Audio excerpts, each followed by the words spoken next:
ဒီမိုင်းရှိတယ်ဆိုတဲ့ဟာကိုသူတို့သတင်းရထားတော့အဲ့မိုင်းမတွေ့မချင်းကိုပြည်သူတွေကိုရှာခိုင်းတာခြုံနေတဲ့ကိုခြေထောက်တွေနဲ့နေမီရှာခိုင်းတဲ့သဘောပေါ့ဗျာအဲ့တော့ကားပေါ်ကမစင်းတဲ့သူတွေဆိုရင်တနက်နဲ့ဖောက်ပြီးတော့ဆင်းခိုင်းတယ်တနက်တွေပါပြစ်ဖောက်ပြီးတော့ဆင်းခိုင်းတယ်ပေါ့နော်ချင်းချောက်ပြီးတော့သူကသူဆိုင်းဖို့လဲတဲ့ကိစ္စလေတိုက်လို့လဲတဲ့ကိစ္စလေကိုပြဿနာရှာလေကျွန်တော်ပြောဟုတ်တော့မလားဘာကြောင့်မလို့အဲ့လိုပတ်ရမ်းနေတာလဲအဲ့တော့ဒီကောင်နေရှိမှအီးတော်မှာသွားမပေါက်နဲ့နန်တယ်ဆိုပြီးတော့ဖမ်းရင်ဖမ်းနေမှာ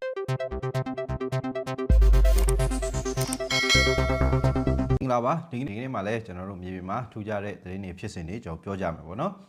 ပထမဆုံးပြောချင်တာကတော့ဒါပေါက်နဲ့မြိုင်ကဖြစ်စဉ်တွေနဲ့ပတ်သက်ပြီးတော့ပြောချင်တယ်ပေါက်နဲ့မြိုင်မှာပေါ့နော်စစ်ကောင်စီကစစ်ကြောင်းအများပြားဝင်ရောက်ပြီးတော့လှုပ်ရှားနေတဲ့ဟာကအားလုံးသိပြီးသားပေါ့နော်ရွာစဉ်လှည့်ပြီးတော့မီးရှို့တာတွေပြီးရင်ဒါပြည်သူတွေရဲ့နေအိမ်တွေကိုဖျက်ဆီးဖောက်ထွင်းတာတွေပြည်သူတွေကိုဒါဖမ်းဆီးတာတွေတစားကန်လုပ်တာတွေပဒိန်းကျင်တာတွေအစုံမဲ့ပေါ့နော်ဒါတက်ဖြတ်တာတွေတောက်လျှောက်လုပ်နေတာစင်နေအများကြီးပေါ့နော်ဒါပြည်သူတွေအားတက်ဆရာတွေလည်းအများကြီးရှိတယ်ဒလိုင်းတက်ဖွဲ့တွေပြင်းပြင်းထန်ထန်ခုခံတိုက်ခိုက်လို့စစ်ကောင်စီအရန်ကိုထိနာခဲ့တာပေါ့နော်အဲ့တော့အညာသားတွေလက်ချက်နဲ့စစ်ကောင်စီစစ်ကြောင်းတွေလုံးဝဖွဲ့စည်းပုံတွေပြက်ပြီးတော့ထွက်ပြေးရတဲ့အထိပေါ့နော်အခုကာလမှာဇက်တိုက်ကိုဖြစ်နေတာတွေ့ရလိမ့်မယ်အဲ့တော့နောက်ထပ်သတင်းကောင်းတွေလည်းဒါရှိသေးတယ်ပေါ့နော်ကျွန်တော်ရီလိုက်မယ်ပေါ့နော်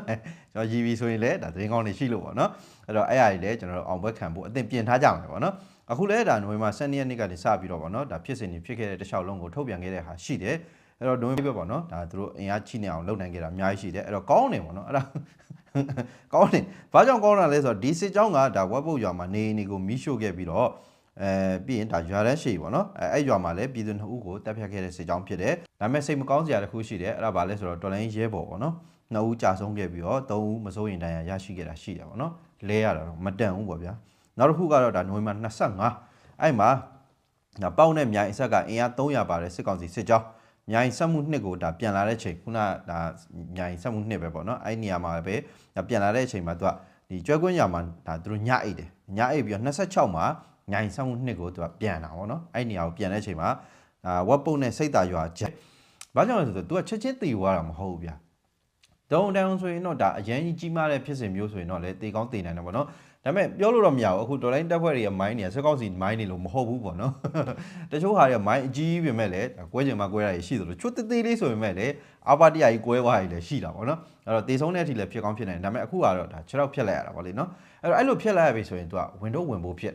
သူက1ယောက်ပဲထိထိ2ယောက်ပဲထိထိပေါ့နော်ဒါဝင်တော့ဝင်ဖို့ဖြစ်ဒါသူ့ရဲ့ဒါဝင်စီစလဲတွေခုနလိုဒါပစ္စည်းရကြောပိုးအိတ်ဘာညာတနက်ခဲရန်ဒါတွေအကုန်လုံးကတခြားသူတွေရဲ့ကြောပေါ်ရောက်သွားမှာပြီးရင်အဲ့ကောင်ထမ်းဖို့အတွက်2ယောက်ပြီးရင်တလဲစီထမ်းဖို့အတွက်နောက်ထပ်2ယောက်အနည်းဆုံးတော့လူ5ထပ်ထရင်ထီအောင်ပါဒီကောင်တွေပေါ့နော်ဘာဖြစ်လို့လဲဆိုတော့သွားလေးကဘေးထိနေတာလေပြည်သူကိုနှိမ့်ဆက်တက်ဖြတ်ဖို့ပဲလုပ်တဲ့ကောင်တွေဆိုတော့ဗျာအဲ့တော့ဒါနိုး20ကနေပြီးတော့ဒီနေ့အထိတိုက်ပွဲတွေထိတွေ့မှုတွေဆက်လက်ပြီးတော့ရှိနေတော့မယ်စစ်ကောင်စီကအညာကိုပေါ့နော်ဒါထိန်းချုပ်ဖို့အင်အားအပြည့်သုံးခဲ့တယ်ဆိုပေမဲ့လည်းအင်အားတကယ်အပြည့်သုံးတာနော်လောက်မှစစ်ကြောင်းတွေထွက်လိုက်ပြီဆိုတဲ့ခါကျရင်100 200 300 150ဒီလိုပုံစံမျိုးအနည်းဆုံး100လောက်နဲ့ကိုသူတို့သွားနေကြတယ်ရှိတယ်ပေါ့နော်အဲ့တော့ပြည်သူတွေရဲ့တာဝန်ကခုနလိုပဲဒေါ်လန်ပြည်သူပေါ့ဗျာစစ်ကောင်စီထောက်ခံတဲ့ကောင်တွေမပါဘူးပေါ့နော်ဒေါ်လန်ပြည်သူတွေရဲ့တာဝန်ကတော့ဒါဒေါ်လန်တပ်ဖွဲ့တွေဆက်လက်ပြီးတိုက်ပွဲဝင်နိုင်ဖို့အတွက်ခဲရန်လိုအပ်ချက်တွေကိုတော့ဖြည့်ဆည်းပေးဖို့လိုတယ်ပေါ့နော်အဲဆိုရင်ဒါပြောမယ်ဆိုရင်ဒါအခုဒါနမခတိုင်းမှုအစ်စ်လက်ထက်မှာလဲစစ်ကောင်စီကထပ်ပြီးတော့အလဲကွယ်ဖြစ်နေတော့မယ်ပေါ့နော်အဲ့တော့ဒီနမခတိုင်းမှုအဟောင်းလုံးတင်26ထက်2နှစ်ပေါ့နော်စီနီယာကြပါတယ်ဆိုတော့ဒါစစ်တပ်ကို39ကိုပြောင်းပြီးတော့ခန့်ထားတယ်ဆိုပေမဲ့လည်းအခုထိအလဲကွယ်ဖြစ်နေတော့မယ်ပေါ့နော်အဲ့တော့မျိုးမင်းထွေးကိုဒါစစ်ရှုံးလို့ဖြုတ်တာတက်ဆိုရင်အခုတိုင်းမှုအစ်စ်ကလည်းစစ်ရှုံးနေသေးပဲပေါ့နော်အဲ့တော့ဘယ်တော့ပြုတ်မလဲဆိုတဲ့ဟာကလည်းဆက်ပြီးတော့စောင့်ကြည့်ဖို့လိုတယ်ပေါ့နော်အဲ့တော့မြိုင်ဆိုတာကလည်းဒါနမခနဲ့အနီးဆုံးနေရာထဲမှာပါပါဗျာအဲ့လိုအဆင့်တွေဒါပြီးရင်ဒါတိုင်းမှုတက်မှမှုဒီလိုမျိုးအဆင့်တွေကစ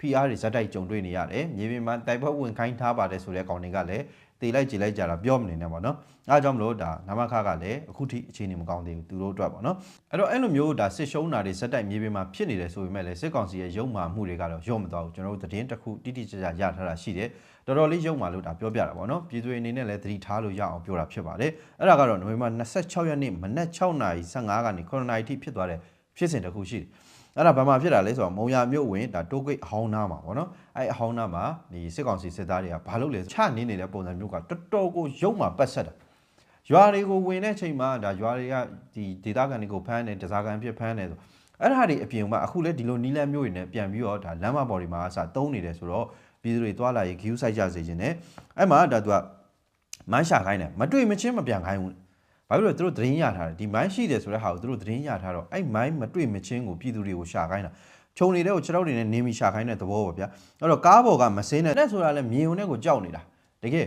်တနက်နဲ့ချိန်တာတွေဘာတွေမပြောနဲ့အောင်တနက်မြင်တာနဲ့ကိုကြောက်တဲ့ပြည်သူတွေကအများကြီးရှိတယ်အဲ့လိုမျိုးပေါ့နော်လုံးဝဒီစစ်လက်နဲ့ပစ္စည်းတွေနဲ့ဝိုးဝေးမှာပဲနေခဲ့ရတယ်ဆိုတော့ဒါပြည်သူတွေကိုအခုလိုမျိုးဒါအန်ဒီရဲ့များလာပါကြီးရဲ့ဆိုတော့သူတို့နဲ့မအပ်ဆက်တဲ့ဒီမိုင်းလိုဟာမျိုးကိုရှင်းခိုင်းတာတွေဖြုတ်ခိုင်းတာတွေကပြည်သူကိုတေတွင်းပို့နေတာဒီကောင်တွေတကယ်မှရိုင်းတာတော့တော်တော်မှရိုင်းတာအဲ့တော့ဖြုတ်ပြီးသွားတော့ဒါသူတို့ဖြုတ်ပြီးသွားပြီဆိုတဲ့အချိန်မှာကားလမ်းမော်ကိုယူလာခိုင်းတယ်ယူလာခိုင်းပြီးတဲ့အချိန်ကျမှသူတို့ရှာတဲ့တွေ့တဲ့ပုံစံမျိုးနဲ့ပေါ့နော်ဖုန်းနဲ့ဓာတ်ပုံရိုက်တာလုပ်တယ်ပေါ့နော်အဲ့တော့မရိုင်းဘူးလားကျွန်တော်ပြောခဲ့အဲ့ဒါကလုံးဝကိုယ်ဝင်ထွက်တယ်ဆိုတာလည်းသိရတယ်ပဲပြည်သူကသွားလာနေရင်တော့ဝင်ထွက်နေရပါပဲအဲ့လိုနေရာမျိုးမှာဒီကောင်တွေကစောင့်ပြီးတော့ဒီလိုမျိုးလုပ်ရက်တွေလုပ်ခိုင်းနေဆိုတော့ဟိုတက်နိုင်တော့သတိထားကြစေချင်တာပေါ့လေနော်ဒါအခုလာပြောပြပါရဲဆိုတာကလည်းပြည်သူတွေသိဖို့အတွက်ကိုအခုလိုပြန်မျှဝေပေးခိုင်းတာပေါ့နော်အဲ့တော့တော်တော်လေးကိုမရိုင်းတယ်လို့ပြောရမယ်ပေါ့နော်စစ်ကောင်စီကဒီမုံရွာကနေပြီးတော့မြင့်မို့ထိကိုလမ်းလုံကြိုကြီးချထားတာရှိတယ်အဲ့ဒါဘာလဲဆိုတော့ဂျီနီတင်ထားတဲ့ကားတွေဂျီနီစီမံကိန်းကနေပြီးတော့နော်1ပေါင်ကလာမဲ့ကားတွေပေါ့နော်အဲ့ကားတွေသွားမှာမလို့ဒါလမ်းလုံလာအတော်တွင်းမှာဆိုအရင်ရှေ့လကဆိုရင်ရှေ့လ2လစက်တိုက်မှာသွားပြီးတော့ပြစ်တာ3-4ချိန်လောက်ရှိတယ်အလုံးကြီးဆယ်ချီပြီးတော့ပြစ်ခဲ့တဲ့ရက်တွေလည်းရှိတယ်ပေါ့နော်အဲ့ကြအဲ့လိုပုံစံမျိုးနဲ့ဒါတိုက်ခိုက်ခဲ့တာဖြစ်တဲ့အတွက်အထဲမှာတော်တော်လေးအထိနာတယ်အိုးဝဆွဲတဲ့ညတွေမနေဘူးပေါ့နော်ပြီးပေါ်နဲ့အဲ့လိုမျိုးပြီးရင်ဒါမိသက်ကားတွေဝင်သွားတဲ့ဟာတို့သူတို့ရဲ့ဒါထုတ်လုပ်တဲ့စက်ရုံနာကြပြီးတော့ကွဲတာတို့ transformer နာကြပြီးတော့ကွဲတာဒါမျိုးပုံစံမျိုးတွေကစဖြစ်ခဲ့တာတွေရှိတော့သူတို့တော်တော်လေးအထိနာပြီးတော့အကြက်ရိုက်ကြတယ်ပေါ့နော်ဒါကြောင့်မလို့ဒါတော်တော်ထိနာတဲ့နောက်မှာအခုဘာထက်ကြားရလဲဆိုတော့ဒါဟုတ်တော့ကျွန်တော်အတီးပြုတ်ဖို့အတွက်စူးစမ်းအောင်ပါပေါ့နော်ဒီတော်လိုင်းရေးတပ်ဖွဲ့တွေဘက်ကိုဆက်ကြီးပေးပါမယ်ဆိုပြီးတော့လာညှိတာတော့ရှိတယ်ဆိုပြီးကျွန်တော်ကြားရအဲ့လိုလုပ်ပဲအဲ့အကြောင်းလို့ဒါတရုတ်ဆိုတဲ့ကောင်ကလည်းသိတဲ့အတိုင်းပဲသူ့ကိုမထိခိုက်ဖို့အတွက်ကိုသူနီးမျိုးစုံနဲ့လုပ်မှာပေါ့နော်အဲ့တော့ကျွန်တော်တို့ဒီဘက်ကတပ်ဖွဲ့တွေလိုအပ်နေတာပါတယ်ငွေကြီးလက်နက်ခဲယမ်းဒါတွေအတွက်ကိုသူတို့မလုံးတွေပေးလာလိမ့်မယ်ပေါ့နော်အဲဥစ္စာတွေမှာမပတ်သက်မိဖို့ကျွန်တော်အရင်ရေးကြည့်ပါတယ်နောက်တစ်ခုကတော့ဒါမရေယာနဲ့တပိတ်ချင်းအဲ့ဒီဘက်ကနေပြီးတော့စစ်ကြောင်းဒါနှစ်ဖက်ညှက်ပြီးတော့ထိုးတာတွေရှိလာတယ်ပြီးရင်ဒါတပိတ်ချင်းတွင်းငယ်ဘက်မှာလည်းစစ်ကြောင်းတွေစင်ရားတွေဖြစ်တင်းနေတယ်ဆိုပြီးတော့သိရတယ်ပေါ့နော်ပြောချင်တာတော့ဒါမိုးကုတ်ကိုရပြီးရင်ဒါမိုးကုတ်တပိတ်ချင်းမရေယာပသိမ်ကြီးဒီလမ်းကြောင်းကိုဖွင့်ဖို့အတွက်သူတို့ဒါစီမံချက်တွေလှုပ်လာနိုင်တယ်စစ်ကောင်စီပြန်ပြီးတော့ထိန်းချုပ်နိုင်သွားတယ်ဆိုရင်ဒါသိကြတယ်ဒီလမ်းကြောင်းတစ်လျှောက်မှာရှိတဲ့ဒေါ်လာရင်းတပ်ဖွဲ့တွေအတွက်လည်းအခက်တွေ့လေဒေါ်လာရင်းတပ်ဖွဲ့တွေအတွက်ခက်ခဲလာနိုင်တယ်အဓိကတော့ဘာတွေဖြစ်လာမလဲဆိုရင်ဒီလက်နက်ခဲယမ်းကိစ္စဘာကြောင့်လဲဆိုတော့လမ်းကြောင်းတွေပေါ့နော်တချို့လမ်းကြောင်းတွေပိတ်သွားတာရှိလိမ့်မယ်အဲ့လိုမျိုးဖြစ်တဲ့အခါမှာကျွန်တော်တို့ဒါကြားထဲမှာရောက်နေတဲ့အဖွဲ့အနေနဲ့လက်နက်ခဲယမ်းကိစ္စတွေကအခက်တွေ့လာနိုင်တယ်ပေါ့နော်ဒါကိုစစ်ကောင်စီကလည်းသိလိမ့်မယ်ဒါကြောင့်မလို့လဲသူအဲ့လမ်းကိုလှုပ်တယ်အဲ့နီးလမ်းကိုသူရှာတာပေါ့နော်ဒါကြောင့်မလို့သူကသူတောင်းစားတောင်းဘာပဲတောင်းသူရဖို့အတွက်အရေးကြီးတယ်ဆိုတဲ့ပုံစံမျိုးနဲ့သူလှုပ်သွားတာပေါ့နော်အဲ့တော့အဲ့ဥစ္စာတွေကိုကျွန်တော်အခုချိန်မှာတေချာပြင်ဆင်ကြဖို့တော့အရေးကြီးနေပြီရောက်မယ်ဆိုရင်ဒီလမ်းကြောင်းတစ်လျှောက်မှာရှိနေတဲ့အဖွဲ့တွေမဟုတ်ဘူးတခြားနေရာကအဖွဲ့တွေအတွက်ပါ PR တွေဖြစ်လာလိမ့်မယ်ပေါ့နော်အဲ့ဒါကျွန်တော်တို့ဒါအရေးကြီးတယ်ပေါ့ဗျာအဲ့တော့ဒါပြောချင်တာကိုပြန်ပေးလိုက်ရပြီဆိုတဲ့အခါမှာကျွန်တော်တို့တချို့တပ်ဖွဲ့တွေအတွက်အခက်အခဲတွေအများကြီးကြုံနိုင်တယ်ပေါ့ဗျာအဲ့တော့ကျတော့လောက်ကြတဲ့အချိန်မှာအားလုံးပေါင်းပြီးတော့လောက်ကြတယ်တခုခုဆုံးဖြတ်တဲ့အခါကျမှဒါတပ်ဖွဲ့တွေရဲ့ဆုံးဖြတ်တဲ့ပုံစံမျိုးနဲ့တော့ဒါမဖြစ်သင့်ဘူးပေါ့နော်နောက်တစ်ခုဒါကျွန်တော်တောင်တွင်းကြီးမှာပေါ့နော်အဲ့ဒါတော့အားရစရာကောင်းလို့ပေါ့နော်တောင်တွင်းကြီးမှာဒါလက်နက်ခဲယမ်းတွေတင်လာတဲ့စစ်ကောင်စီစစ်ကားတိတ်မှောက်တယ်မှောက်သွားတယ်ပေါ့နော်ဘယ်သူမှမလုပ်အောင်မှောက်ပြီးတော့ပောက်ကွဲမှုဖြစ်တယ်အဲ့ဒါရှေ့ဘင်းကျွတ်သွားဆိုပြီးသိရပါတော့အဲ့တော့ကားပေါ်ပါလာတဲ့စစ်ကောင်စီစစ်သား9ယောက်သေးတယ်ဒါ9ယောက်အပြင်းထန်ဒဏ်ရာရတယ်ပေါ့နော်အဲ့ဒါဖြစ်စဉ်ကတော့ဒါနိုဝင်ဘာ29ရက်နေ့တောင်တွင်းကြီးကနေလာတဲ့စစ်ကားဝက်ကသေးတရားပေါ်အရောက်မှာဒါတိတ်မှောက်ခဲ့တာဆိုပြီးတော့သိရတယ်ရှေ့ဘင်းကျွတ်သွားလို့မှောက်တာအဲ့လောက်တောင်ကြာတယ်တဲ့အဲ့ဒီကားပေါ်မှာတင်လာတဲ့လက်နက်ခဲယမ်းတွေပောက်ကွဲတာပေါ့နော်ပောက်ကွဲတော့တနားရီလောက်ကိုကြာတယ်အဲ့ပောက်ကွဲမှုကြောင့်မလို့ဒေသခံတွေကတိုက်ပွဲတွေဖြစ်ပြီဆိုပြီးတော့ကြောက်လန့်ကြရတောင်ရှိတယ်ပေါ့နော်ဒါကတော့ကြောက်မှာပဲဘာဖြစ်လို့လဲဆိုဒေသခံပြည်သူဆိုတာဖြစ်တဲ့အတွက်ခုနကလိုပောက်ကွဲတဲ့ဟာတွေပြစ်ခတ်တဲ့အတန်တွေဒါတွေဆိုရင်အကုန်လုံးကကြောက်ကြတာပဲဗျာအဲဒါကြောင့်မလို့ဒီလိုမျိုးတနားရီကျော်လောက်ဒါပောက်ကွဲမှုဖြစ်တဲ့အချိန်မှာပြည်သူတွေကကြောက်လန့်နေကြတဲ့ထိတ်လန့်တုန်လှုပ်တာတွေရှိခဲ့တယ်ဆိုပြီးတော့သိရတယ်ပေါ့နော်အဲ့တော့စစ်ကောင်စီစစ်သားတွေကအာကုသို့အကျိုးပေးနေတာသိလားတကယ်ပြည်သူတွေရဲ့မြစ်တာတွေစူးနေတာဒီကောင်တွေဝစ်လဲနေတာပြည်သူကိုနှိပ်စက်ခဲ့သမျှတပ်ဖြတ်ခဲ့သမျှဟာတွေအကုန်လုံးပေါ့နော်အခုပြည်သူကိုဒီကောင်တွေအများကြီးပဲတပိုင်းတစားဖြစ်အောင်လုပ်ခဲ့တဲ့ဘုံကျဲခဲ့တဲ့ဖြစ်စဉ်တွေအများကြီးပဲခုတ်ထေးတပ်ဖြတ်ခဲ့တဲ့ဖြစ်စဉ်တွေအများကြီးပဲအခုကြီးအကောင်တွေအစတောင်ရှာလို့တွေ့မှာမဟုတ်လက်နက်ခဲယမ်းကပောက်ခွဲတာနော်ဒါမျိုးပုံစံမျိုးတွေဖြစ်နေတယ်လေအနေဆိုတဲ့အိုက်တိုင်းပဲပေါ့နော်ဟိုနေ့ကလည်းတင်မော်တစင်းအိုက်တိုင်းဖြစ်တာပဲဒါတော်လိုင်းတပ်ဖွဲ့တွေဘက်ကပြစ်တာလားဒါမှမဟုတ်သူ့ဘက်သူပဲပောက်ခွဲတာလားဆိုလုံးဝပင်လယ်ပြင်မှာပေါ့နော်မီးလောင်ပောက်ခွဲအစင်းစင်းပောက်ခွဲတာတွေဖြစ်သွားတယ်ဒါနေဗီတင်မော်တစင်းအကြောင်းလည်းကြားလိုက်ကြလိမ့်မယ်ပေါ့နော်အဲ့တော့စစ်ကောင်စီကအာကုသို့ကြိုးပေးနေတာပြည်သူတွေရဲ့မြစ်တာတွေစိုးနေတာအကောင်တွေကောင်းတယ်အဲ့ဒါအားရတယ်ကျွန်တော်နောက်တစ်ခုကဒါပေါင်းတလေလမ်းစုံပါဗောနော် ဒါကြီးကစားလို့ပါဗျာကျွန်တော်ထည့်ပြောတာပေါ့နော်ဒီကျန်းဖို့လွတ်တော်ကိုယ်စလေဆိုင်းကိုယ်စလေဒါမဲဆွဲတဲ့ဆိုင်းဘုတ်ပေါ့နော်အဲဆိုင်းဘုတ်လေတိုက်ပြီးတော့လဲကျသွားတာ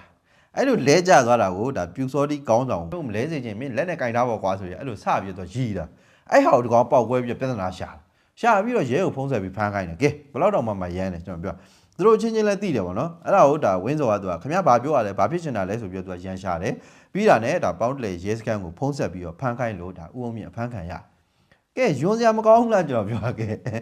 မလဲစေခြင်းမလဲအောင်လုပ်လေကျွန်တော်ပြောဟုတ်လားကျွန်တော်ပြောဟုတ်တယ်နော်မလဲစေခြင်းမလဲအောင်လုပ်သူလဲသွားတဲ့ဟာကိုသူရန်ရှာတာဒါကြီးကတော်တော်ကိုစုပ်ပိတ်တယ်ပေါ့နော်အဲ့အကြံလည်းပေးရသေးရဲ့ဘာအမှုလဲဆိုတော့ဒါဆိုင်းဘုတ်လဲတာကိုရီးတဲ့အမှုတော်တော်စိုးစိုးဝါးဝါးကြီးဗျာတကယ်ကြည့်အောင်အဲ့တော့ဒီဖမ်းခိုင်းတိုင်းဖမ်းတဲ့ရဲတွေကိုလည်းကျွန်တော်အံ့ဩတယ်အကောင်တွေရဲ့အုံနောက်တွေကိုလည်းရွှေချထားတင်တယ်ပေါ့နော်တကယ်အဲ့လိုလဲတဲ့ကိစ္စလေကိုပြဿနာရှာလေကျွန်တော်ပြောဟုတ်တော့ဘာကြောင့်မလို့အဲ့လိုပတ်ရမ်းနေတာလဲအဲ့ကြတော့ဒီကောင်တွေရှေ့မှာအီးတော်မှာသွားမပေါက်နဲ့နန်တယ်ဆိုပြီးတော့ဖမ်းနေမှာတော်တော်မှရမ်းနေအကောင်တွေအဲ့ကြဒီလိုကောင်တွေပေးမဲ့ဒီမိုကရေစီကိုကျွန်တော်တို့ကယုံရမလားပြည်သူကိုဒီလိုမျိုးပေါ့နော်နီးမျိုးနဲ့ပြဿနာရှာရန်ရှာနည်းနည်းလေးလောက်မှအပြောမခံသိလားနည်းနည်းလေးလောက်မှအယီမခံသူတို့လှုပ်တဲ့လှုပ်ရက်တွေမှားနေလို့နည်းနည်းလေးလောက်မှမထောက်ပြလိုက်နဲ့ထောက်ပြရနဲ့ဖမ်းမယ်ဆိုတဲ့ကောင်မျိုးတွေရန်ရှာမယ်ဆိုတဲ့ကောင်မျိုးတွေအဲ့လိုကောင်တွေကဒီမိုကရေစီပေးမှာလေကဲယုံရလားကျွန်တော်ပြောကဲတော်တော်ကိုရည်စရာကောင်းတဲ့ကောင်တွေပေါ့နော်ဘာအမှုလဲဆိုရင်ဆိုင်းဘုတ်လဲတာကိုရည်တဲ့အမှုတကယ်အခေါင်နေအုံတော်တွေချွေချထားမှာပေါ့နော်အခေါင်နေကအုံတော်ဝင်လာမှာမှုလို့ဆိုပြီးတော့မိုးကုတ်ရဲ့လမ်းပိုင်းအားလုံးကိုဒါစတင်ပြီးတော့ပိတ်လိုက်ပြီတဲ့အဲ့တော့စစ်ကောင်စီကဒါ TNL အကူညီနဲ့မိုးကုတ်မိုင်းလုံးလမ်းကနေပြီးတော့ဒါမိုးကုတ်ကိုဒါ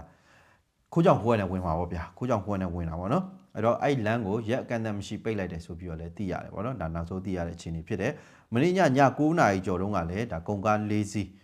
မြို့ထဲကိုဝင်သွားရဆိုပြီးတော့သိရတယ်အဲ့ဒီအချိန်ကြီးဝင်လာပါတယ်ဆိုကနေကဒီကောင်တွေပဲဖြစ်မယ်ဆိုပြီးတော့လည်းဒေသခံနေစီကနေပြီးတော့ဒါကျွန်တော်စုံစမ်းသိရှိရတယ်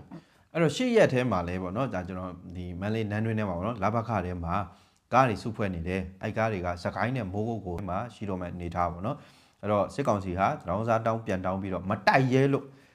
ဒေါ်လာရင်းတပ်ဖွဲ့တွေကိုမတိုက်ရဲလို့တရောင်းစားပြန်တောင်းပြီးတော့ TNL အကူညီနဲ့ဝင်တာအဲ့ဒါကြီးကိုဂုံစားနေတာဒီကောင်တွေကယွန်စရာတော့ကောင်းတယ်ပေါ့နော်ဒါနဲ့များပြောလိုက်သေးရဘလို့ပဲရပြန်ရဖို့ရေးကြည့်တယ်အေးဟုတ်ပြီအဲ့လိုမျိုးပဲအမြဲတမ်းပြောနိုင်ပါစေပေါ့နော်အဲ့တော့ဒါနောက်ဆုံးဒါထပ်ပြီးတော့သိရတာကစစ်ကောင်စီထောက်ခံတဲ့သူတွေနဲ့ပေါ့နော်တက်ထောက်ခံတဲ့သူတွေနဲ့မိုးကုတ်မြို့ကိုတာဝန်ကျတဲ့ဒီနန်းစီတရဝန်ထမ်းတွေကိုလည်းလာမယ့်ဒီဇင်ဘာ1ရက်ကနေစပြီးတော့လာဝကထွေအုပ်အခြားဌာနဆိုင်ရာဝန်ထမ်းတွေအားလုံးကိုမိုးကုတ်တာဝန်ထမ်းဆောင်မှုမိုးကုတ်မှာတာဝန်ထမ်းဆောင်မှုအတွက်ကိုအသင့်ပြင်ထားဖို့စေခိုင်းထားလက်ကူခွင့်ပြုပေးလိုက်တာလဲဆိုတဲ့ဟာတွေလည်းကျွန်တော်တို့ရှာဖွေဖော်ထုတ်ဖို့အရေးကြီးတယ်တချို့ဟာတွေကြရင်ကျွန်တော်တို့အရန်ကိုမိခိုခဲ့ရတဲ့ဟာတွေရှိကောင်းရှိလိမ့်မယ်ပေါ့နော်အဲဒါကြောင့်မလို့ဒါတချို့အပိုင်းတွေမှာကျွန်တော်အများကြီးလစ်ဟာခဲ့ရတာရှိလိမ့်မယ်စိတ်တက်ကြစရာတွေလည်းဖြစ်ကောင်းဖြစ်မှာပေါ့နော်ဟိုဘက်ကလည်းဒါသူတို့အတွက်စိတ်အားတက်ကြွစရာတစ်ခုဖြစ်လိမ့်မယ်ဘာကြောင့်လဲဆိုတော့သူတို့ရဲ့စစ်သားတွေစိတ်တက်ကြနေတဲ့အချိန်မှာအခုလိုမျိုးတစ်မျိုးပြန်ရသွားပြီဟာဆိုတဲ့ပုံစံမျိုးနဲ့စိတ်တက်မြင့်တည်ရေးလှုပ်လို့ရတဲ့အနေအထားတစ်ခုဖြစ်သွားမယ်မင်းအွန်လိုင်းအတွက်လည်းဒါရွေးကောက်ပွဲလုပ်မဲ့နောက်ထပ်တစ်မျိုးထပ်ပြီးတော့စိတ်ရင်းထည့်လို့ရသွားတဲ့အနေအထားပေါ့ဗျာအဲတော့ကျတော့အကျိုးစီးပွားနဲ့ပတ်သက်တဲ့မျိုးဖြစ်တဲ့အတွက်ရသွားတဲ့သူကတော့ချင်းနေကောင်းတာပေါ့လေနော်လက်လွတ်ပေးရတဲ့သူတွေကတော့ဒါဖြစ်ပြီးတာတွေကိုဟိုဟာမဖြစ်နဲ့ပေါ့နော်ဆိုတာကနောက်ထပ်ကျွန်တော်တို့ဘယ်လိုလုပ်ကြမလဲဘယ်လိုစီစဉ်ကြမလဲလက်တလောအခြေအနေရပါတော့မိုးကုတ်ကိုအခုလိုမျိုးရသွားပြီဆိုတဲ့အချိန်မှာဒီဘက်ကဖော်တော့ဘက်ကနေပြီးတော့ဝင်ပိတ်တာမျိုးတွေလည်းလာတော့မှာမတရားတပိတ်ချင်းစင်ကူဒီဘက်ချမ်းတွေလည်းလာတော့မှာအဲကြအဲ့လိုပုံစံမျိုးတွေကိုငါတို့ဘယ်လိုလုပ်မလဲလောလောဆယ်ငါတို့အခုလိုမျိုးအခြေအနေကနေဘယ်လိုရုံးထွက်မလဲဒါမျိုးတွေကိုအရေးကြီးကျွန်တော်တို့စဉ်းစားပြင်ဆင်ကြဖို့လိုပြီးကျွန်တော်လူကြီးအနေနဲ့ပေါ့နော်တွေးဆုံတဲ့အပိုင်းတွေကိုတစ်ဖွဲ့ချင်းစီမဟုတ်ဘဲနဲ့အားလုံးနဲ့တွေ့ပြီးတော့ရှာဖွေဖော်ထုတ်ဖို့ပေါ့နော်ဒီအချက်လက်တွေရှာဖွေဖော်ထုတ်ဖို့အတွက်ကိုအကြံပြုကျင်တယ်ပေါ့နော်တဖွဲ့တည်းနဲ့တွေ့တဲ့ခါကျရင်တဖွဲ့တည်းရဲ့ပြောစကားပဲဖြစ်လိမ့်မယ်အဖွဲ့အားလုံးနဲ့ကျွန်တော်တို့ကတွေ့စေချင်ပါတယ်အဓိကဒီမိုးကုတ်ရဲ့အခြေအနေကမိုးကုတ်ရဲ့မီးရပေါ့နော်မသေးဘူးဆိုတဲ့အကြောင်းကိုကျွန်တော်ဥဆောင်တဲ့သူတွေပို့ပြီးတော့သတိထားပြီးတော့ပေါ့နော်ပို့ပြီးတော့လှုပ်ဆောင်စေချင်တယ်ဆိုတဲ့အကြောင်းဒီညနေပြောချင်ပါတယ်ဗျအားလုံးပဲကျေးဇူးတင်ပါတယ်